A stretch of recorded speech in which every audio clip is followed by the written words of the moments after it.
pas de frontières, comme la musique. L'amour n'a pas de frontières, comme la musique. L'amour n'a pas de frontières, comme la musique. L'amour n'a pas de frontières.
C'est pourquoi, sans rentrer dans le détail des opérations que nous mènerons, je voudrais vous rassurer et assurer le peuple burkinabé que les dispositions seront prises pour non seulement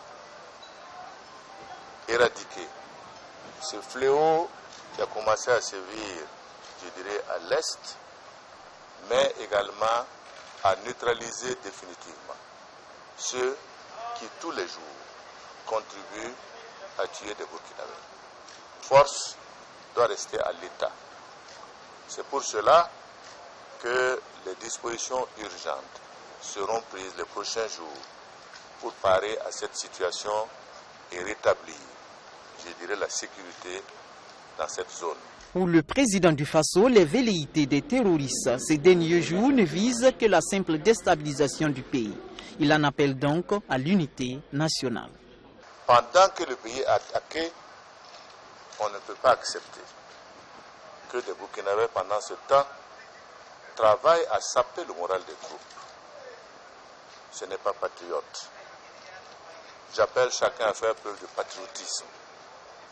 Parce que la défense de la nation est une défense collective sur laquelle chacun de nous doit jouer sa partition.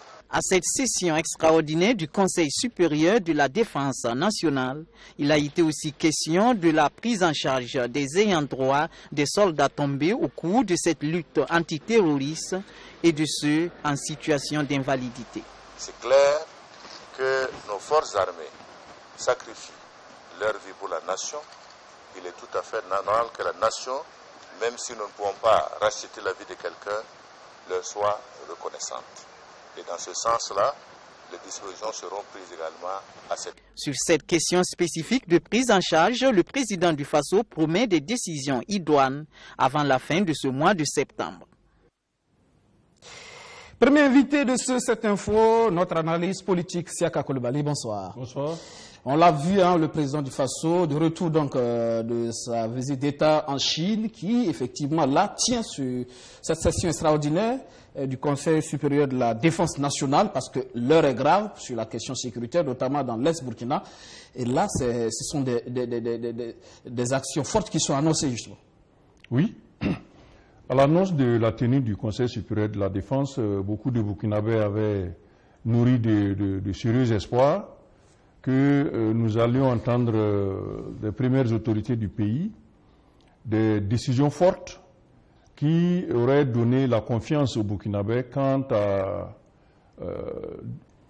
l'arrêt ou l'éradication totale du phénomène du terrorisme qui génère toutes ces attaques dont le pays est l'objet depuis quelques années.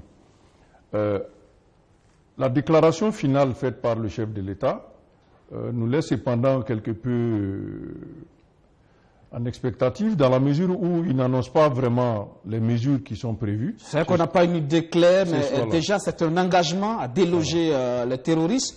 Mais il est clair que peut-être qu'on dira ça relève du secret militaire, peut-être les actions. Ce qui est certain, ils ont pris des décisions puisque le conseil a duré au moins 5 heures, semble-t-il. Tout à fait. Donc, il est normal qu'il y ait du contenu. Hein, même si nous n'allons pas savoir de quoi il s'agit maintenant. Peut-être que le chef de l'État craint également des critiques généralement peu informées sur les types de décisions qui sont, quand elles sont annoncées comme ça.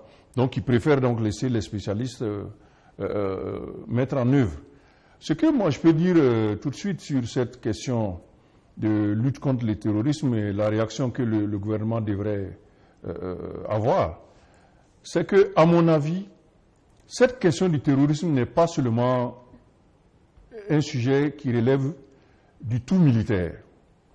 C'est très bien vu de tenir ce Conseil supérieur de la défense, parce que là, on va remotiver et redynamiser les services de défense qui vont s'impliquer un peu plus que par le passé dans la lutte contre le terrorisme. Cependant, à mon avis, la fin du phénomène du terrorisme ne pourrait venir qu'à la suite de toute une politique qui va inclure toutes les dimensions à côté du militaire. C'est-à-dire que les militaires iront sur le terrain, mais également il faut engager d'autres types d'actions, notamment des actions sociales, des types économiques aussi, mais également... comme le programme d'urgence, par exemple, dans le Sahel. Par exemple, comme pour le Sahel, mais aussi des actions de proximité qui pourraient redonner confiance aux gens qui sont dans cette zone-là. Vous voyez, quand vous partez de Fada vers la frontière du Niger, il vous arrive de faire 70 km sans rencontrer une seule âme qui vive, sans voir personne, ni au bord de la route, sans une habitation. Donc vous roulez tout seul comme ça dans la forêt, et imaginez les personnes qui logent donc dans ces endroits, qui sont totalement isolés. Lorsqu'il s'agit pour elles de choisir entre les groupes armés, les terroristes, et le gouvernement, ils sont obligés de calculer leur sécurité immédiate. S'ils informent donc les forces de défense et de sécurité, et que par la suite des mesures de sécurité précises ne sont pas arrivées pour les empêcher d'être victimes, donc ils sont à la merci de ces terroristes-là. Donc il faut calculer tous ces aspects de cette lutte-là, afin qu'on puisse vraiment gagner la partie. Autrement, s'il s'agit de prendre des mesures partielles, à mon avis, il va être très difficile de circonscrire le problème, surtout que maintenant, le phénomène est en train de s'étendre. À partir du nord, il est maintenant à l'est.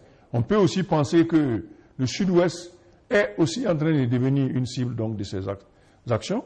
Donc, à mon avis, il faut des politiques beaucoup plus robustes, beaucoup plus vigoureuses également, et notamment incessamment avec les moyens.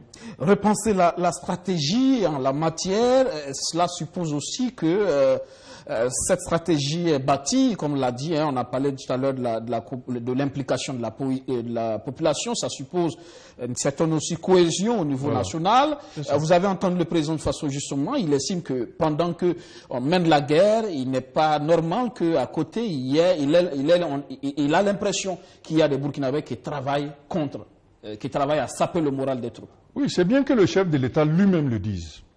Et cela met en même temps en évidence sa responsabilité. En tant que leader, même s'il a l'impression, ou s'il est avéré que des Burkinabés seraient plutôt, je ne dirais pas peut-être complices des terroristes, mais plutôt quelque peu heureux de ce qui se passerait, c'est à lui, en tant que chef de l'État, d'y apporter une solution. Soit par la communication politique, mais aussi par d'autres types d'actions qui relèvent du politique. C'est pour ça que je parlais tantôt d'une stratégie multidimensionnelle qui inclut bien sûr le militaire, mais aussi d'autres aspects socio-économiques, mais également politiques, de sorte qu'on puisse avoir un tableau total qui puisse permettre donc de répondre à ce phénomène du terrorisme. Parce que l'impression qu'on a du côté du pouvoir, c'est qu'il y a une forme de récupération politique. Mais ça, c'est après coup. C'est parce que les actes ont lieu que certains arrivent à récupérer.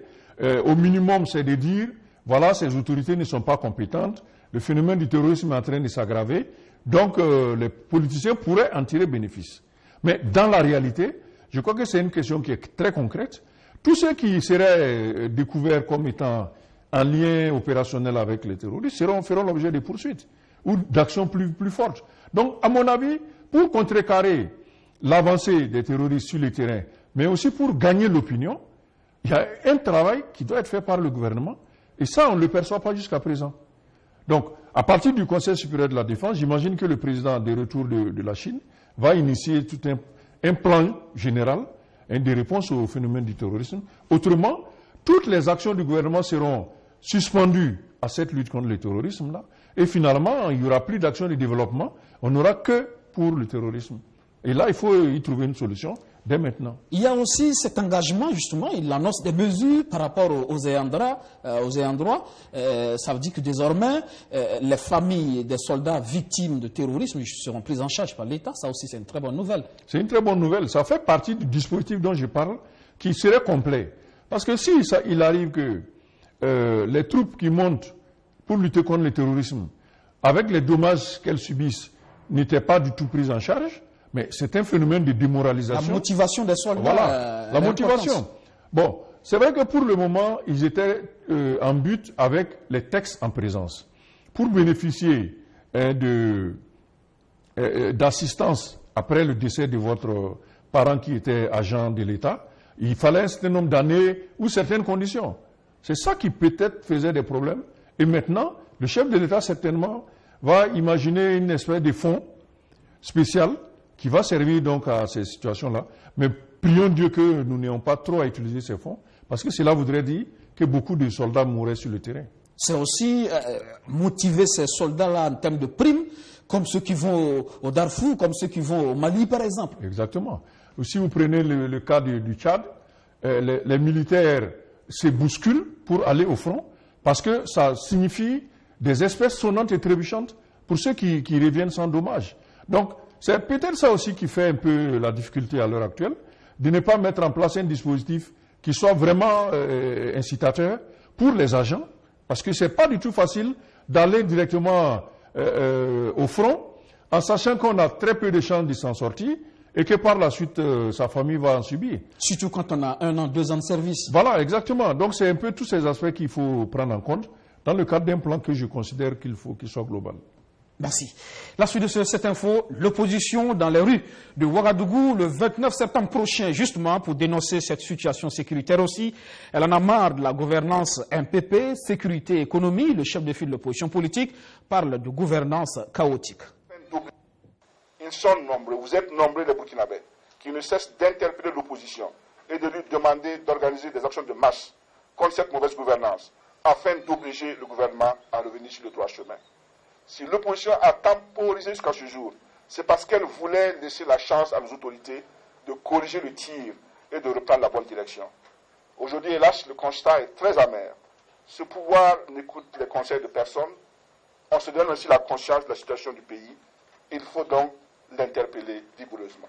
C'est pourquoi, avec gravité, l'opposition politique convie l'ensemble des Burkinabés à une journée nationale de protestation contre la gouvernance de la majorité présidentielle. Cette journée nationale de protestation prendra la forme d'un marche-meeting le samedi 29 septembre 2018 à Ouagadougou. La marche partira de la place de la Révolution à 8 h et sera suivie d'un meeting en ces mêmes lieux. Cette journée nationale de protestation n'est pas uniquement celle de l'opposition. C'est une action contre la gestion chaotique de notre pays à laquelle nous convions l'ensemble des Burkinabés. Elle concerne tous ceux qui, au-delà de leurs appartenances politiques, se soucient de l'avenir de notre cher Faso. C'est pour ça qu'aujourd'hui, nous lançons un appel solennel à toutes les forces vives de la nation, aux jeunes, aux femmes, aux anciens, aux organisations de la société civile, aux partis politiques, aux syndicats, aux commerçants, aux leaders d'opinion, aux différentes couches socio-professionnelles, bref, à tous les Burkinabés, pour qu'ils viennent massivement à la place de la nation, la révolution, le samedi 29 septembre à 8 h, pour qu'ensemble, nous fassions connaître notre mécontentement à ce gouvernement qui semble s'amuser avec l'avenir de notre pays. Ensemble, sauvons la patrie. Je vous remercie. Sauver la patrie pour l'opposition, mais pour le pouvoir, cette manifestation, elle est inopportune dans ce contexte précis d'insécurité. Je pense que les deux parties sont dans leur rôle. L'opposition, en essayant de tirer profit de ce qu'elle considère comme des insuffisances chez son adversaire, la majorité, et la majorité de dénoncer des coups qui ne sont pas réguliers selon elle. Ici, il faut dire que la limite que l'opposition connaît et qui explique ce que le chef de file disait, à savoir que beaucoup de citoyens l'interpellent par rapport à la gestion du pays. Les limites que l'opposition connaît, c'est que nous sommes dans un contexte d'une démocratie qui a un certain cadre qui fait que le rôle de l'opposition n'est pas de prendre la place de la majorité, qui, elle, est chargée de gérer et de gouverner. Donc, en principe, le gouvernement est chargé donc d'initier les politiques, de les mettre en œuvre avec les résultats.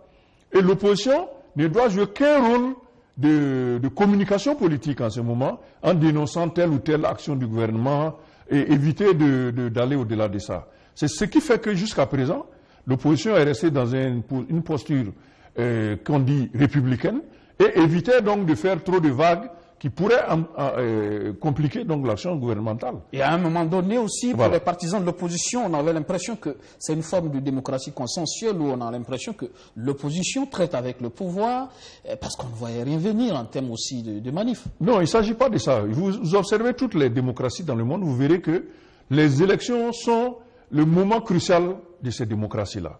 Une fois que le choix du peuple est exécuté, quelqu'un a été élu, un parti ou un groupe a été désigné pour diriger le pays, les autres qui n'ont pas gagné les élections doivent lui permettre de travailler en fonction du programme qui aurait été l'élément qui a déterminé le choix. Donc normalement, il n'y a pas lieu d'avoir des actions beaucoup plus que la communication politique. Si dans un contexte, il arrive que l'opposition soit amenée à le faire, cela signifie que le contexte est devenu particulier et qu'il faut maintenant vérifier si les raisons qui amènent l'opposition à aller dans le sens où elle est en train d'aller actuellement sont fondées. Et là-dessus, le chef de file de l'opposition a essayé de donner des éléments ici, à savoir sur les plans de la sécurité, les plans économiques, les plans le front social également, et puis au niveau politique.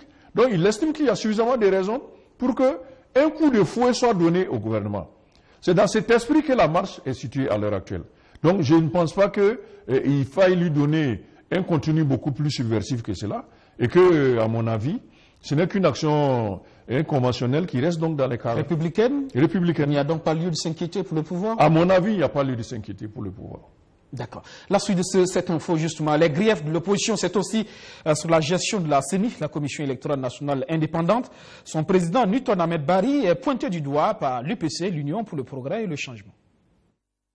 Cafouillage, tâtonnement ou simple méconnaissance. Les interrogations de l'Union pour le progrès et le changement UPC sur les compétences du président de la Commission électorale nationale indépendante sont nombreuses. L'annonce de la date du référendum faite par ce dernier, puis aussitôt démentie par le ministère de l'administration territoriale, est brandie par l'UPC comme une des preuves formelles de ses doutes sur la capacité de Newton Ahmed Barry à diriger l'institution. Avec cette malheureuse sortie, nous nous demandons si le président de la CENI maîtrise les textes qui régissent son institution et le processus électoral dans notre pays.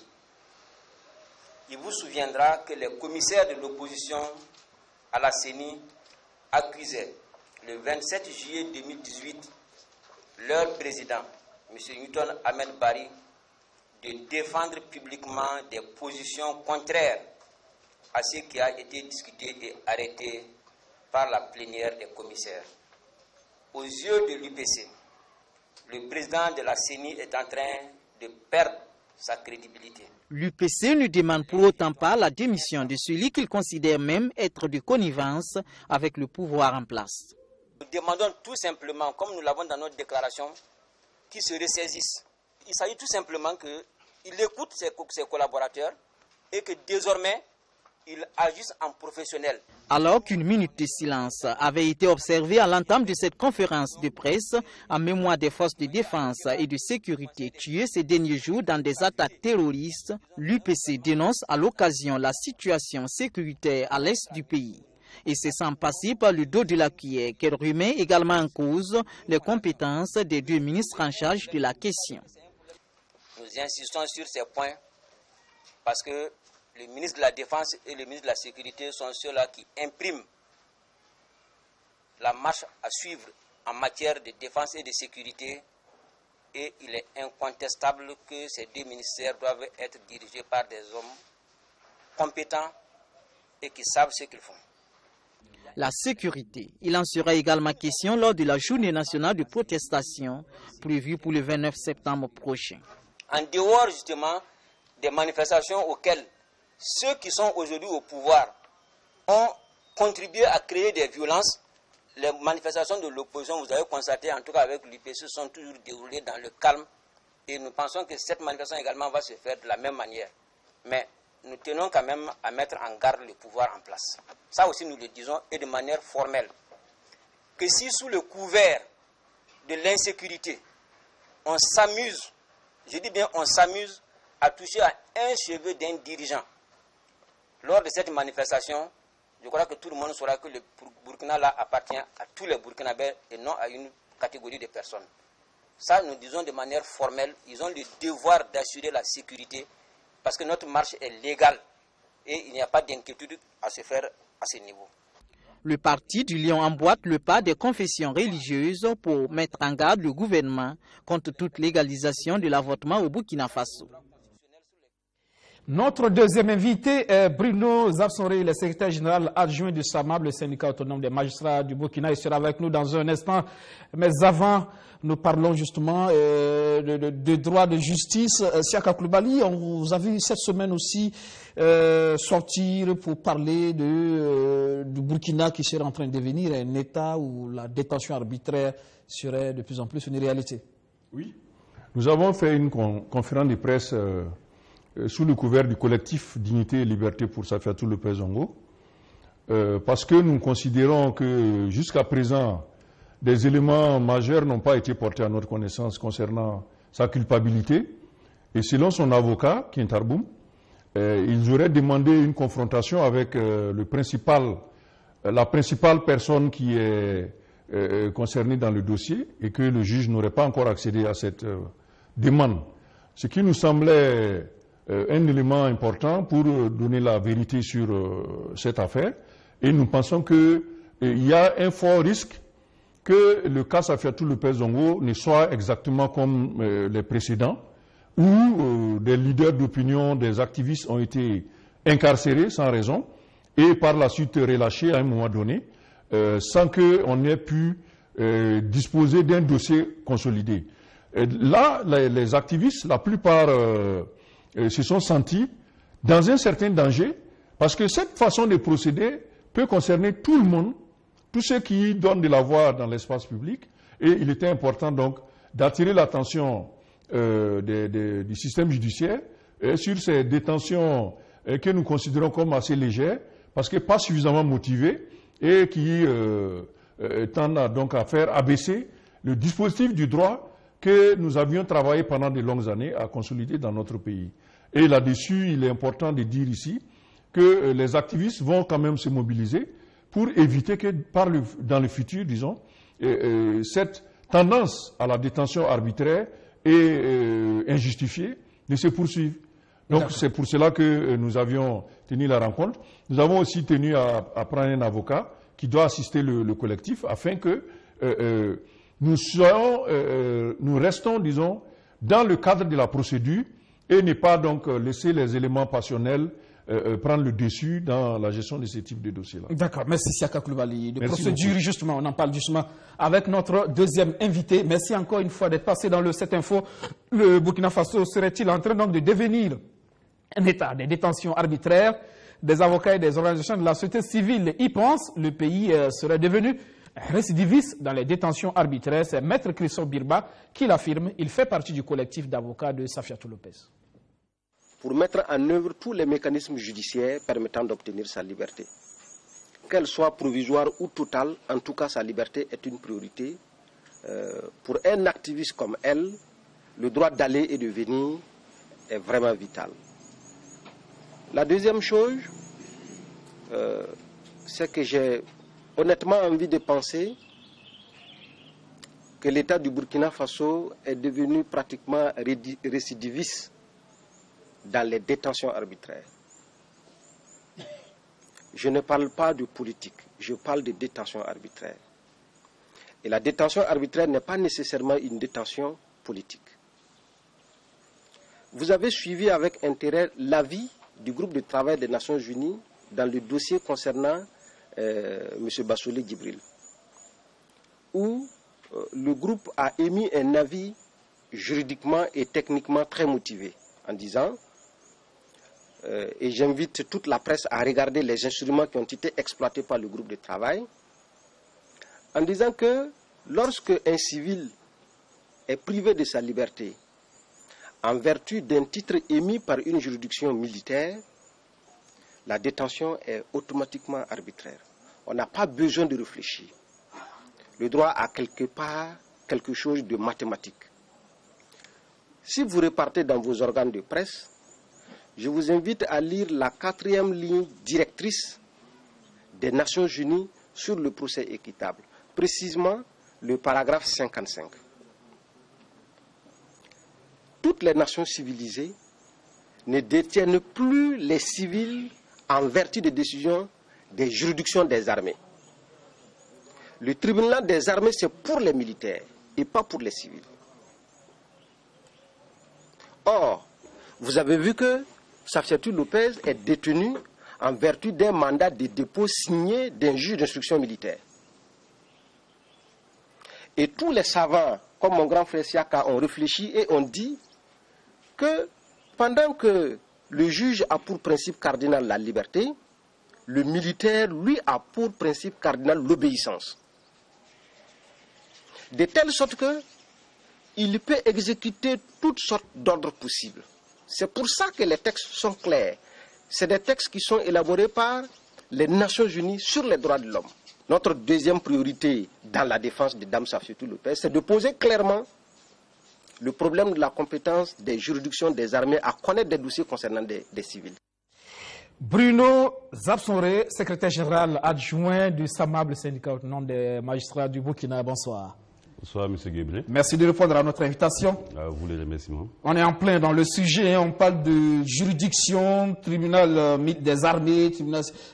Parfois on est dans la confusion, qui a compétence pour juger de tel ou tel dossier. On le voit actuellement avec l'actualité un peu, quelque peu bizarre. Hein. C'est notamment le cas Lopez par exemple. C'est une réelle préoccupation pour les citoyens, ce type de juridiction avec les compétences. Merci bien, M. Guéblé. Tout d'abord, nous allons commencer par remercier la maison BF1, à travers vous, qui a bien voulu effectivement inviter le SAMAB pour un entretien relatif aux procédures pénales. Ceci dit, il faut effectivement reconnaître que la question juridique n'est pas vraiment à la portée de tous, de sorte qu'effectivement, il faut être assez prudent lorsque nous sommes dans cette logique. Voilà. Il est effectivement constant que lorsque on parle de compétences en matière des juridictions de droit commun qu'est par exemple le tribunal de grande instance, à travers le parquet du tribunal de grande instance, on peut effectivement, à côté effectivement de cette juridiction, voir le tribunal militaire, qui a une juridiction d'exception avec ses compétences propres. Voilà. Donc c'est pour cela que par moment on se retrouve en train de polémiquer, pour ne pas dire... Est-ce que par exemple des civils peuvent être jugés par un tribunal militaire et tout ça? Effectivement, ce qui est prévu par les dispositions légales autorise effectivement le tribunal militaire à être une juridiction pour civils. Le tribunal militaire n'est pas là uniquement pour les militaires. C'est une juridiction qui a son domaine de compétence, et ce domaine de compétence est par moment défini par l'infraction qui est commise. Donc, ça n'a rien, on ne tient pas compte effectivement de la nature civile ou militaire de l'intéressé. D'accord. Alors, on parle aussi de relations, OPJ, procureur, officier de police judiciaire, procureur. Ça aussi, parfois, on a comme l'impression que c'est des relations parfois quelque peu difficiles. Quel est le rapport justement entre ces deux entités? Bon, je dirais que ce que le Code de procédure pénale a prévu, il n'y a en principe pas de difficulté à entrevoir, d'autant plus qu'il est clairement exprimé que le procureur, les enquêtes sont diligentées sous la direction du procureur du Faso, de sorte qu'en principe, pour tout légaliste qui viendrait effectivement à rentrer dans ce maillon juridique-là, se référera en temps utile au procureur du Faso. Est-ce que ça veut dire que les choses se font d'abord en amont par les OPJ et puis après tout est reversé au niveau du procureur, ou alors le procureur est à la base justement? Effectivement, ce qu'il faut retenir en ce qui concerne les relations entre l'OPJ et le procureur du Faso, qui est lui-même OPJ, je le souligne en passant, dès que l'affaire est en branle, l'OPJ qui est en charge du dossier a l'obligation d'informer le procureur sans délai. Immédiatement, je vais dire. De sorte que, dès que le procureur est informé, il prend en main la direction effectivement de l'enquête concernée. De sorte que toute opération qui viendrait à être diligentée dans le cadre de la dite procédure ne peut pas en principe échapper au contrôle du procureur du Faso, qui lui-même est sous la surveillance du procureur général et sous le contrôle de la chambre d'accusation. Est-ce que le procureur, ça veut dire que le procureur est informé à un certain niveau, ça veut dire qu'il y a un travail préalable d'enquête avec les OPJ pour avoir le minimum d'éléments solides dans le cadre du dossier avant que le procureur ne soit informé? Ce qui est dit effectivement au niveau du code de procédure pénale, dès que l'OPJ a connaissance des faits qui pourront recevoir une qualification pénale, comme je l'ai tantôt dit, cet OPJ-là a l'obligation d'informer immédiatement le procureur, de sorte que, en principe, aucune affaire pendante devant un OPJ ne peut être étrangère au procureur. D'accord. On parle aussi de la dénonciation, de la confrontation. Vous l'avez vu tout à l'heure, écoutez Maître Christophe Birba sur la question et notre invité qui vient de partir. Là aussi, parfois, il y a débat. Comment ça se passe, la procédure? Ça veut dire que quelqu'un va dénoncer quelqu'un et après, on demande à ce qu'il y ait confrontation entre les deux. Et parfois, ça pose problème. Bon, ça peut poser problème, mais lorsque, effectivement, on est prompt à dénoncer, effectivement, il faut être prompt à aider les OPJ à mener à bout, effectivement, l'enquête. Voilà, parce que ce n'est pas aussi aisé comme on le pense d'œuvrer à un aboutissement serein et convenable d'un dossier pénal.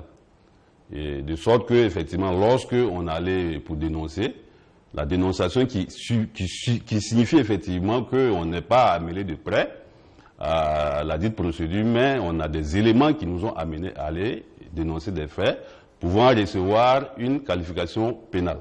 Parce qu'on prend le temps aussi de s'assurer que ce ne sont pas des dénonciations fantaisistes, juste pour nuire à quelqu'un, s'il n'y a pas effectivement de confrontation.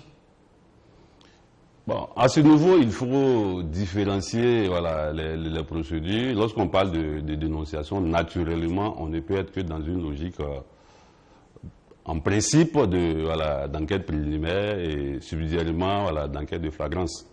Voilà, ce qui va dire qu'effectivement, lorsque l'OPJ reçoit une dénonciation pareille, il ne va pas se jeter automatiquement sur la personne litigieuse.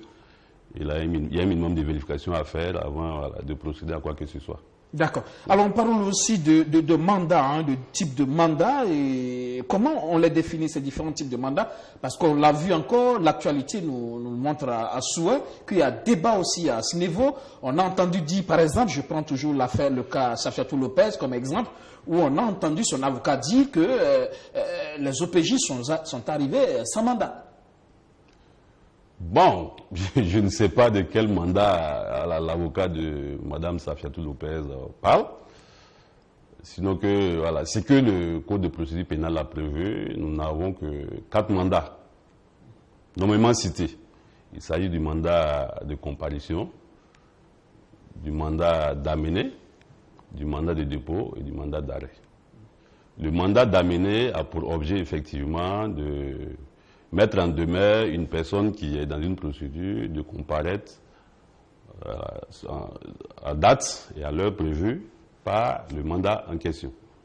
Lorsque nous sommes dans une logique de mandat d'amener, effectivement, il s'agit d'un ordre qui est donné par un juge à la force publique de conduire immédiatement la personne concernée par ce mandat d'amener là devant lui.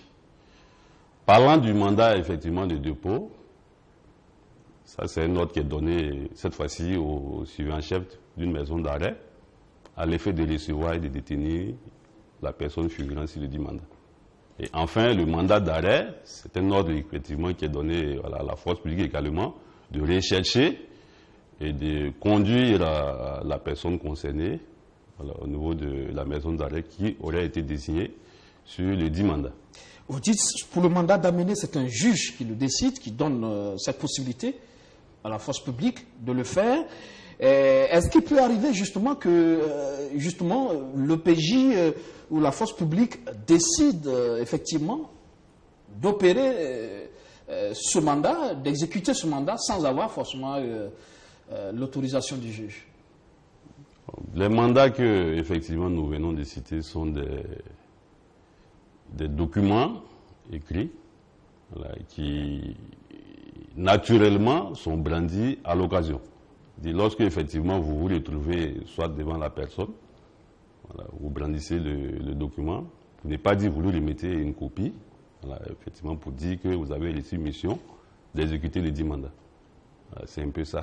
Donc, est-ce que effectivement ce mandat d'amener peut s'exécuter en l'absence de documents physiques? Je vois qu'effectivement vous êtes en train de m'amener dans la logique du dossier, comme on appelle Madame Lopez. Mais je suis dans une généralité de sorte que effectivement l'opération menée par l'OPJ n'a pas nécessairement besoin d'un mandat quelconque pour son accomplissement. Ça dépend du type d'opération peut-être.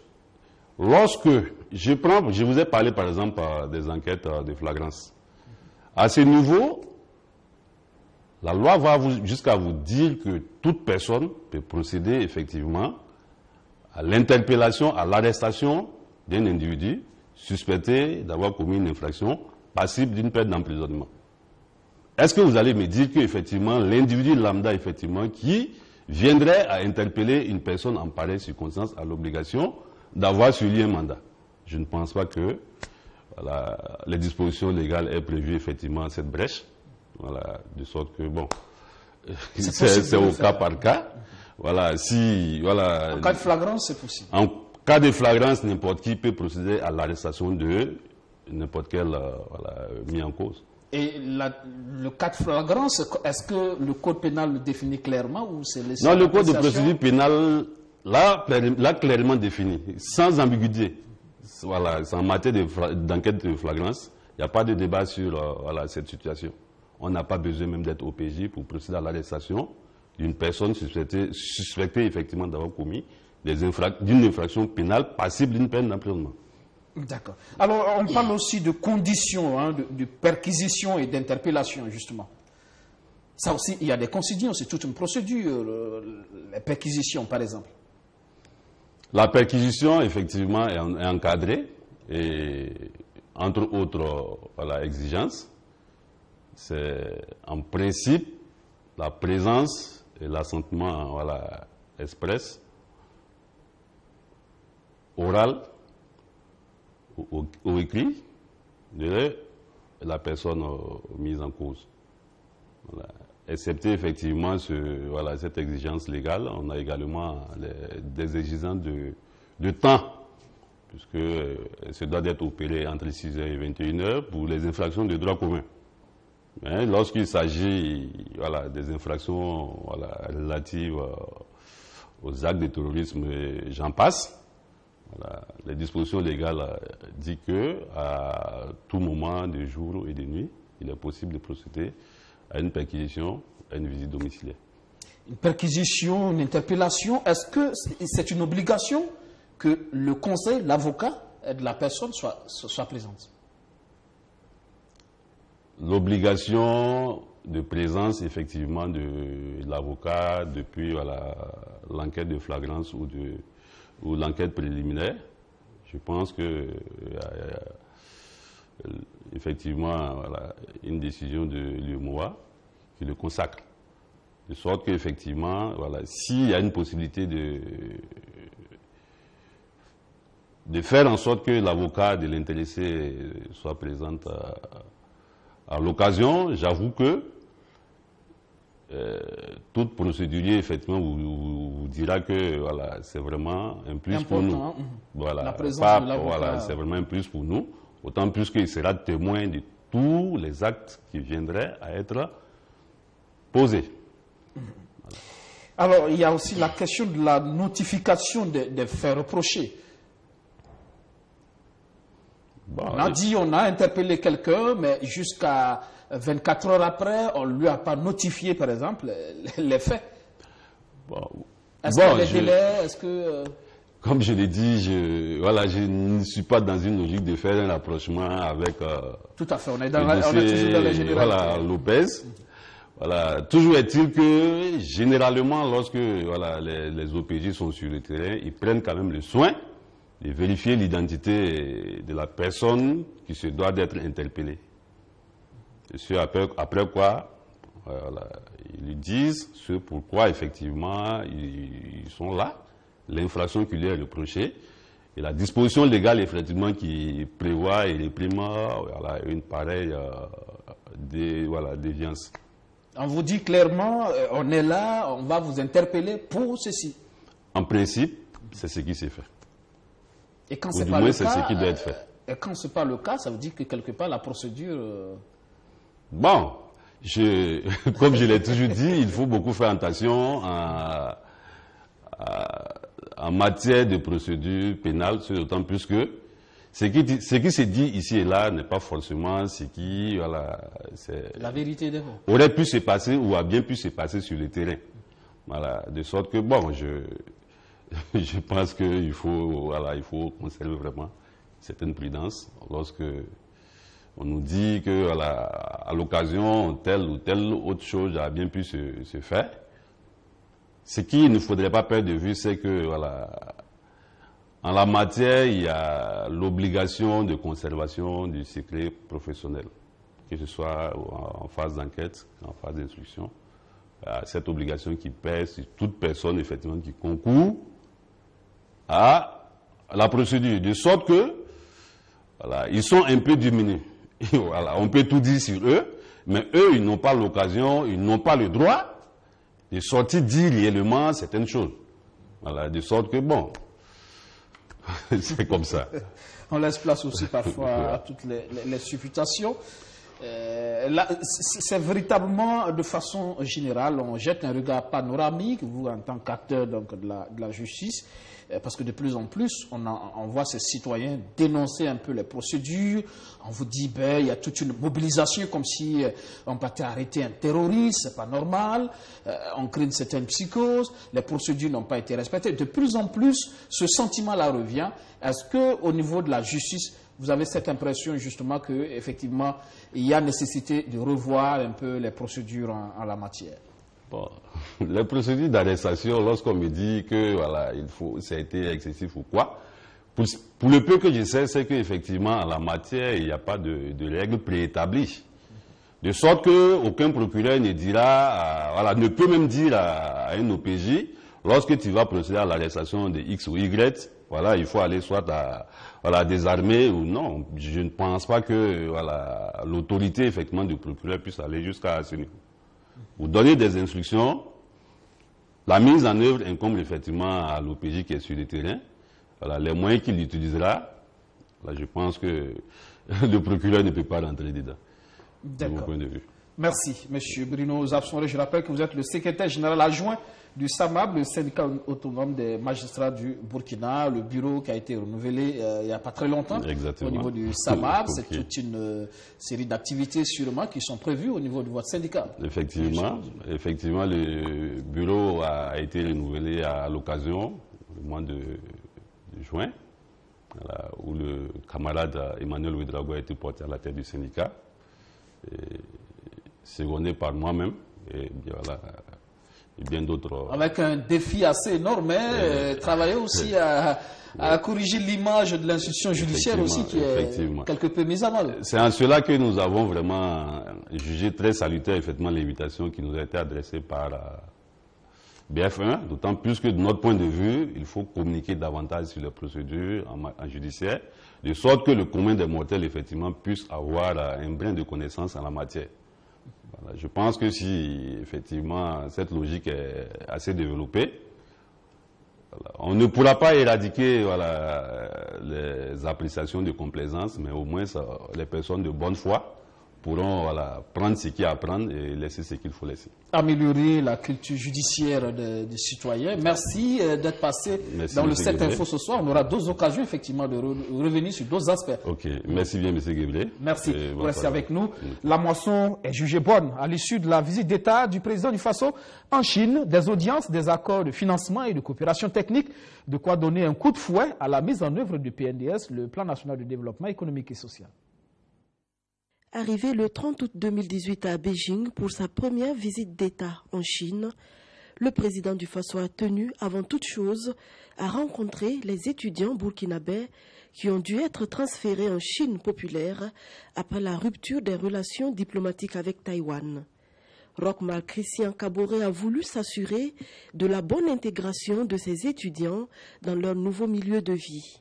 J'ai le plaisir d'informer nos concitoyens que nous avons une rencontre avec les étudiants burkinabés en Chine et ils nous ont traduit toute leur satisfaction.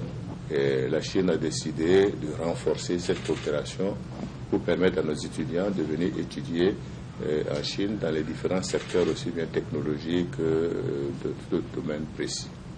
Le président du Faso a aussi échangé avec des autorités chinoises et des patrons de banques. 9 audiences en tout à Beijing, mais aussi à Shanghai, la capitale économique. Il a également visité plusieurs entreprises dont Huawei, Newtek, China Road and Bridge Corporation et la société de robotique Xiasun.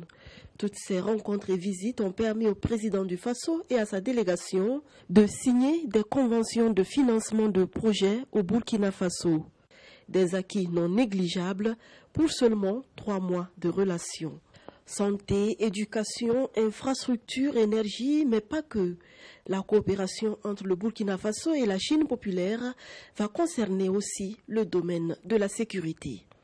Pendant longtemps, avec le G5 Sahel, la Chine avait décidé de contribuer, mais ne pouvait pas nous ajouter dans cette contribution, puisque nous n'étions pas en relation avec eux.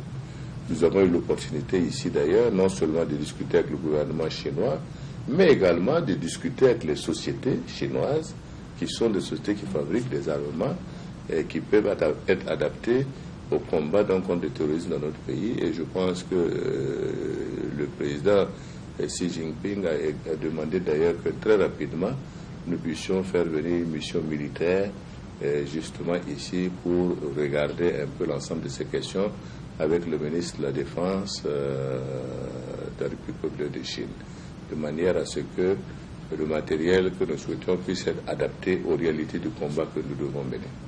Mais pas question pour le Burkina Faso de s'endetter à l'aveuglette.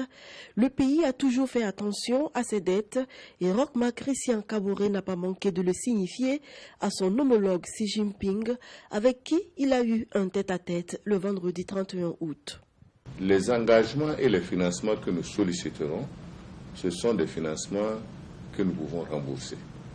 Et je crois que notre point de vue a été apprécié par la partie chinoise qui également, au regard de l'expérience, parce que les pays africains, beaucoup, sont lourdement endettés avec la Chine. La visite d'État du président du Faso se tenait à l'occasion du 6e forum sur la coopération sino-africaine. Il en a profité pour visiter des lieux hautement symboliques de la Chine. C'est le cas de la place Tiananmen et de la Grande Muraille le samedi 1er septembre 2018. Dans la capitale économique chinoise où il a séjourné du 4 au 5 septembre, Roch-Marc Christian Kaboré a pu visiter la tour de Shanghai. Et au terme de sa visite, le président du Faso salue le modèle de développement chinois. Quand vous regardez le palais du peuple dans lesquels nous faisons les cérémonies. C'est un des plus grands immeubles de la zone. Le palais du peuple a été construit sous Mao Tse-tung en 10 mois, avec 32 000 employés. Quand vous regardez la muraille de Chine, qui a été construite par des hommes pour résister aux attaques extérieures contre leur pays, et nous-mêmes qui sommes bien portants, qui montons simplement les bras ballants, on doit se poser des questions sur ceux qui sont montés en transportant des pierres et des pierres pour construire cette muraille de Chine. Ça veut dire que c'est l'abnégation, c'est le courage, c'est l'engagement pour le pays et c'est la discipline. C'est autant de choses parfois qui nous manquent. Rochmark Christian Kaboré a quitté Shanghai le mercredi 5 septembre pour Ouagadougou, satisfait d'avoir fait un pas de plus vers le développement de son pays et l'épanouissement de ses concitoyens. Au Mali, malgré l'investiture d'Ibrahim Boubacar Keïta, Smaïla Cissé reste sur sa position. Il ne reconnaît pas Ibeka comme président du Mali. Il appelle ses partisans à maintenir la pression. Nous, vous, le temps du changement, unis et solidaires, rassemblés et déterminés, nous ne lâcherons rien. Nous ne céderons pas. Nous finirons par gagner. Nous finirons par triompher. Le régime qui ose vouloir nous diriger et nous représenter n'a plus aucune légitimité. N'a plus aucune légitimité à compter de ce jour, à compter d'aujourd'hui. Oui, à compter de ce jour, je l'ai dit haut et fort. Ibrahim Boubacar Keïta n'est plus notre président. Il n'est plus que le chef d'un clan. Il n'est plus que le chef d'un clan qui s'accroche au pouvoir par la corruption, la fraude et la violence. Cette investiture que nous a imposée aujourd'hui n'est en réalité qu'une imposture. J'en appelle donc à un large mouvement national de résistance pacifique et démocratique pour défendre le droit, défendre la démocratie, défendre le vote du peuple malien. Notre lutte collective pour défendre la vérité des urnes et le respect de la souveraineté de notre peuple ne fait que commencer. Ne vous fatiguez pas, elle ne fait que commencer cette lutte. J'en appelle à la solidarité de l'Afrique avec le peuple malien. J'en appelle également à la solidarité internationale. Nous avons respecté toutes les lois internationales. Voilà, fin de cette info. Alain Couriol et toute son équipe technique se joignent à moi pour vous souhaiter une excellente fin de soirée sur BF1. Bonne reprise de travail demain. Bonsoir.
Bonsoir, bienvenue au 7 Info de ce dimanche 9 septembre 2018. L'essentiel de l'actualité de la semaine, les analyses en plus avec deux invités ce soir. C'est parti.